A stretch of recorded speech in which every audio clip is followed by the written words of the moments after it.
The footage is almost unsettling. A ribbon of highway floats 340 meters above the Tarn Valley, higher than the Eiffel Tower, supported by needle-thin pylons. It's a multi-span cable-stayed bridge, but your brain screams it's a trick. The slenderness triggers a primal fear. We instinctively associate such thinness with fragility, expecting the whole structure to snap. This is the glitch shot, a trick of the eye where engineering defies your survival instinct, forcing the question, how can something this high, this impossibly thin, not just collapse under the brutal force of the Mistral wind? The geography itself was the enemy. The Massif Central and the Larzac Plateau are separated by a deep chasm, and for decades the town of Millau was the toilet funnel of French summer traffic, a bottleneck causing 4-hour standstills. The government faced an impossible dilemma. Descending into the valley was an engineering and environmental disaster. The only solution was to fly straight across the sky. This meant spanning 2,5 kilometers of empty space, anchored in soft limestone soil prone to seismic activity, all while enduring winds that can twist steel like licorice. Two dreamers solved the impossible equation. Architect Lord Norman Foster was a minimalist obsessed with making the bridge as light as a butterfly landing on the landscape. Structural engineer Michel Verlogoy was the mathematician who crunched the fatal numbers. The legendary image is Foster scribbling the iconic sail-shaped pylon on a napkin, a form that slices the wind rather than fighting ET. The establishment hated it, calling it too modern, too expensive, and a violation of every known rule of civil engineering. But by pushing steel to its calculated limits, they turned a fragile illusion into an immovable monster that dances with hurricanes. The defiance of the height-to-width paradox begins with the fundamental law of slenderness ratio. Normally, a skyscraper must be wide at its base to resist bending, and the Eiffel Tower visibly tapers to manage wind loads. Yet at Millau, the masts do the opposite, splitting into a narrow Y shape below the deck and then dividing again into hollow structural boxes. This isn't aesthetic whimsy, it's a life-saving aerodynamic trick discovered through relentless wind tunnel testing. A solid pillar would act like a blunt wall, forcing the wind around its sides and creating alternating low-pressure swirls. This phenomenon, called vortex shedding or a Kalman vortex street, locks into the structure's natural frequency, causing it to oscillate and twist until it tears itself apart, exactly what destroyed the Tacoma Narrows Bridge. The Millau solution invites the wind to pass through the split, slicing the airflow cleanly and preventing the rhythmic, deadly swirls from ever organizing. In simulations, the contrast is stark. Wind hitting a solid pillar generates a chaotic wake of destructive spinning vortices, while the split Millau pillar creates a laminar flow that leaves the air nearly undisturbed on the leeward side. Thermal expansion turns the bridge into a moving mountain. The Millau viaduct isn't straight, it follows a 3-kilometer gentle curve, and its steel structure breathes deeply, expanding and contracting up to half a meter every single day under the sun's heat. If both ends were rigidly fixed, this daily movement would generate colossal internal stresses capable of ripping the entire bridge apart from within. The revolutionary solution for a seamless drive is the orthotropic steel deck, a thin, stiffened steel plate that flexes naturally with thermal changes. But the true genius lies hidden at every pillar connection, where the deck isn't bolted down but rests on giant hydraulic fingers. This is a system of sliding bearings, essentially Teflon-coated carts gliding on polished steel carpets, allowing each 36,000-ton segment of concrete and steel to slide back and forth silently every hour, absorbing the daily breath without the driver ever feeling a seam or a bump. The most dangerous bet in construction history was the method of incremental launching, essentially a push-and-pull operation to build the deck at both ends and shove it horizontally through the void from pillar to pillar. Cranes from the valley floor were impossible due to the immense depth, and scaffolding was out of the question. The terrifying defiance came with a 171-meter overhang during the push from Pillar 7 to Pillar 6, leaving a steel tongue sticking out into the sky unsupported, longer than anyone had ever dared to attempt. The moment of death arrived on January 8, 2004, when an unpredicted 150 km pro Stunde wind hit the unprotected overhang. Construction chiefs described the white-knuckle terror of watching the tip of the cantilever swaying horizontally by meters, a motion that could induce catastrophic bending moments at the root and collapse the entire steel nose. The countermeasure was the temporary auxiliary pylon, nicknamed the Red Needle. This was a provisional cable-stayed tower erected solely to catch the advancing nodes with a cat's cradle of temporary stays before the permanent mast could be installed, effectively building a complete bridge just to build the final one. The biting Mistral wind doesn't simply push against the bridge with brute force, it seeks to give it flutter, a terrifying aerodynamic instability that couples bending and twisting into a self-amplifying death spiral. To fight this, the engineers embedded tuned mass dampers inside the hollow box girder, which are essentially giant counterweights suspended on springs and hydraulic pistons, precisely calibrated to the bridge's natural frequencies. When the wind tries to rock the deck into oscillation, these hidden masses swing in opposition, pushing back against the wind's rhythm and absorbing the kinetic energy as heat. This system is elevated from passive to predictive by a living skin of sensors that feel the wind pressure 5 seconds before the gust physically engulfs the structure, allowing the dampers to adjust their resistance proactively and prepare the bridge for the exact force signature about to strike.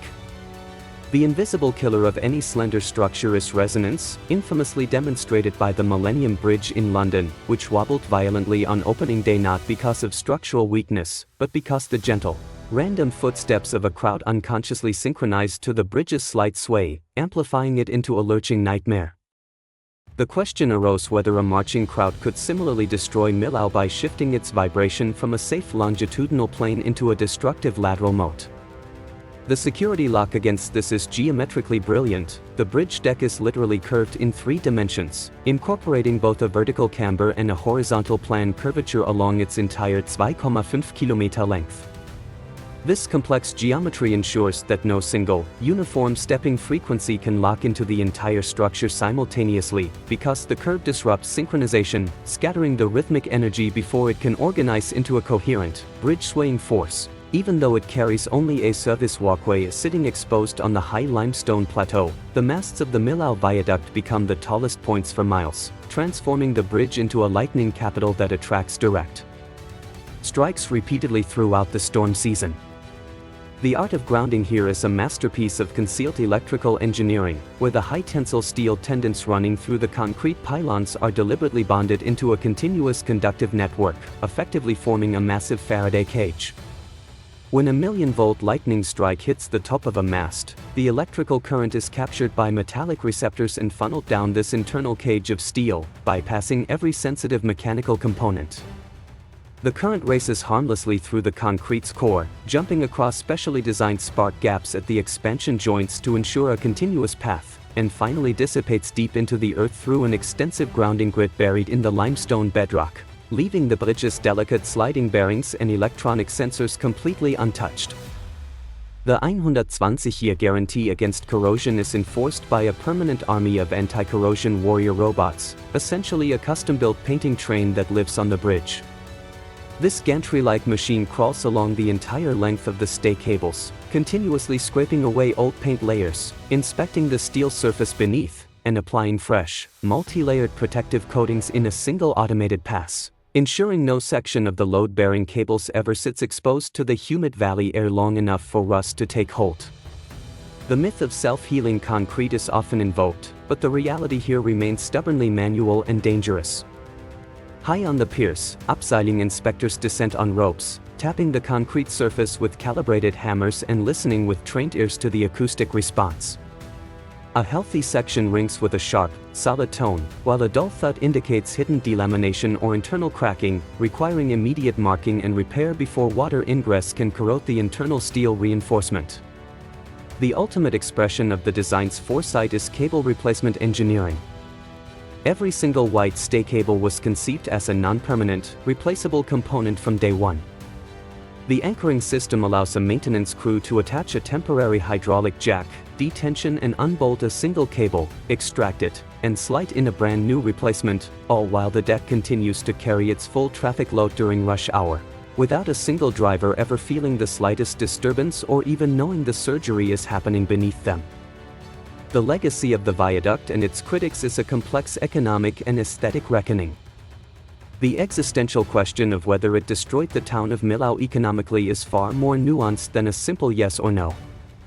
The Old Town, once a notorious bottleneck where millions of stranded tourists spilled out to eat and shop out of desperation, did suffer an initial shock as through traffic vanished. Local cafes and small shops that relied on captive, frustrated drivers lost their guaranteed clientele. However, the bridge itself became the attraction, birthing a new tourism industry centered on the viaduct's majesty.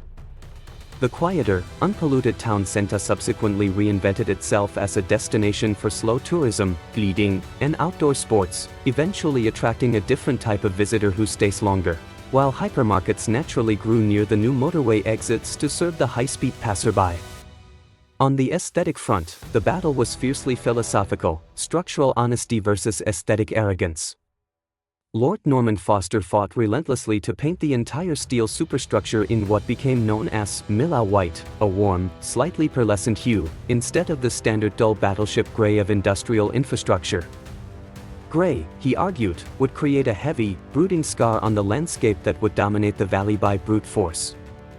The specific white reflects the changing light of the sky, making the bridge appear to dematerialize against the clouds at certain angles and glow softly at dawn, fulfilling his vision of a delicate butterfly rather than an aggressive monument. An act of blending through honesty of material expression rather than camouflage. The drone fly-through finale begins at the riverbed, where the Tarn flows with trout darting through crystalline water, the camera rising almost vertically along the textured concrete face of the tallest pier. It slices through a thin layer of valley mist, the white cables becoming ethereal laser lines in the fog, pulling upward past the tuned mass dampers humming silently inside the box girder, and breaks through the cloud layer to reveal the silent road suspended in brilliant sunshine above a sea of white, with a single car gliding effortlessly across the curve that floats 340 meters above the earth. It doesn't just defy physics. It understands physics so deeply, the flutter coefficient of a lifting body, the thermal breath of steel, the harmonic lock-in of a marching crowd, that the result looks supernatural to us. That is the difference between magic and engineering. Magic hides the trick. Engineering lays bare the calculation, and the calculation is so elegant it transcends function into beauty. The drone fly-through finale begins at the very bottom of the world, where the Tarn River flows with ancient indifference through polished limestone boulders. The water is so crystalline that individual trout are visible, their spotted flanks catching the fractured sunlight as they hold position in the gentle current, tails flicking lazily. The drone hovers here for a moment, at the absolute nadir of the valley, 340 meters directly beneath the unseen roadway hidden in the clouds above. The sound design drops to just the murmur of water over stone and the distant cry of a bird of prey circling the thermal updrafts that rise from the heated rock faces. Then the ascent begins, almost imperceptibly at first, the camera tilting upward to frame the sheer concrete face of Pier 2, the tallest of them all. The textured surface of the pier emerges from the river mist, and it is not the smooth, sterile concrete of a parking garage. Up close, the formwork left a deliberate grain, a subtle wood-like imprint that catches the low-angled morning light and creates a play of shadow and texture that softens the brutal scale of the structure. The drone rises almost vertically, maintaining a distance of perhaps 10 meters from the concrete skin, close enough to see the tiny hairline crack repair marks and the weathered patina of 2 decades of Mistral-driven rain. The pier face is not perfectly flat, it tapers almost imperceptibly, narrowing as it climbs, and the drone's shadow races upward alongside it like a dark twin. At 60 meters, the first wisps of valley mist curl around the lens. At 100 meters, the drone enters the cloud layer proper, and the world dissolves into a luminous white void. The concrete face becomes a ghostly abstraction, a pale gray monolith fading in and out of existence as thicker and thinner patches of fog roll past. The only constant is the rhythmic thrum of the drone's rotors echoing faintly off the invisible surface. Then, at approximately 200 meters, the first stay cables materialize out of the fog. They do not appear gradually, they snap into existence as sudden, razor-sharp white lines that cut across the frame at precise geometric angles, like laser beams made solid. The fog catches the light that travels along their white-painted surfaces, making each cable glow with an ethereal, almost radioactive brilliance against the gray nothingness. The drone navigates carefully through this three-dimensional cat's cradle, the cables crossing and recrossing in the mist like the strings of some colossal, silent harp played by the wind. At 250 meters, the drone rises past the lower box girder of the deck, and for a fleeting moment, the camera captures something no driver ever sees: the access hatch leading into the hollow interior of the bridge's spine. It is here, inside this climate-controlled steel cavern, that the tuned mass dampers live. The drone cannot enter, but the audio track shifts subtly, layering in a faint, subaudible hum, a vibration felt more than heard, as if the bridge itself is breathing through the silent oscillation of those giant counterweights pushing back against the wind's rhythm somewhere in the darkness within. The camera lingers on the sealed hatch for a beat, a quiet tribute to the hidden machinery of survival, then continues its ascent. The breakthrough comes without warning. At 300 meters, the drone punches through the top of the cloud layer, and the transition is so abrupt it induces a moment of genuine vertigo. Below is an unbroken sea of white, a soft, rolling ocean of mist that fills the entire Tarn Valley from wall to wall, erasing all evidence of the river, the limestone cliffs, and the town of Millau itself. Above is a dome of perfect cerulean blue, the kind of saturated sky only found at altitude, and the sun, still low in the east, pours horizontal golden light across the scene. The road surface of the Millau viaduct stretches ahead like a landing strip on the surface of a cloud planet, its gentle curve sweeping away toward the Lautzach Plateau. The white pylons and cable stays, now fully revealed, are no longer mist-shrouded ghosts but crisp, luminous geometry, painted exactly that shade of Millau white that Foster fought for, a color that in this light seems to absorb the sky's blue and radiate a soft warmth simultaneously. A single car glides across the curve, a dark silhouette against the brilliant white cloud sea, moving with such smooth, silent grace that it appears to be floating rather than driving. The vehicle is traveling north, toward the plateau, and its speed is perfectly matched to the curvature of the deck, tracing the three-dimensional arc that was calculated to break pedestrian synchronization but also creates this sublime, sweeping journey through the sky. The drone follows at a respectful distance, maintaining a tracking shot that keeps the car centered in frame while the landscape of clouds and distant green hills scrolls past. The road's camber is visible now, a subtle banking that makes the curve feel organic rather than engineered, like the natural sweep of a falcon's wing. The drone pulls back and up, widening the shot until the car is a tiny speck in the entire 2,5 kilometer length of the viaduct becomes visible, a delicate white stitch sewn across a sea of mist, supported by 7 needles that pierce the cloud layer and vanish into the white depths below. It is at this precise moment of maximum scale, of absolute visual proof of the audacity of the structure, that the final words land. It doesn't just defy physics. The flutter coefficient of a lifting body is a mathematical description of how wind energy couples into a structure's natural modes of vibration, a feedback loop that can tear a bridge apart in seconds if the damping is insufficient. The thermal breath of steel is the inexorable daily expansion and contraction measured in half-meters, a force powerful enough to shatter rigid connections and buckle rails, managed here by Teflon shoes sliding silently on polished steel carpets inside the hollow pierce. The harmonic lock-in of a marching crowd is the phenomenon where uncorrelated individual footsteps unconsciously synchronize to a bridge's sway, amplifying it toward catastrophic resonance, defeated at Millau not by brute stiffness but by the elegant cheat of a three-dimensional curvature that scatters rhythmic energy before it can organize. That the result looks supernatural to us is the ultimate achievement. The bridge appears as if it was conjured rather than constructed, as if the normal rules of gravity and material limitation have been temporarily suspended. This is the difference between magic and engineering. Magic relies on the concealment of method, on the deliberate hiding of the mechanism to create wonder through deception. Engineering, at its highest form, does the opposite. It lays bare every calculation, every stress diagram, every wind tunnel iteration, every sleepless night spent solving the differential equations that describe a 171-meter overhang swaying in a January gale. The calculations are all public, the physics is textbook, the materials are catalogued and quantified. And yet, standing on the cloud sea, watching a car drift silently across a ribbon of steel 340 meters above the invisible river, the sum total of those transparent, honest, rigorously exposed calculations produces an effect indistinguishable from the sublime. The calculation becomes beauty. The honesty becomes transcendence. The bridge does not deceive the eye into wonder, it overwhelms the eye with truth, and the truth is so finely wrought, so deeply understood, that it elevates steel, concrete, and mathematics into the realm of the sacred.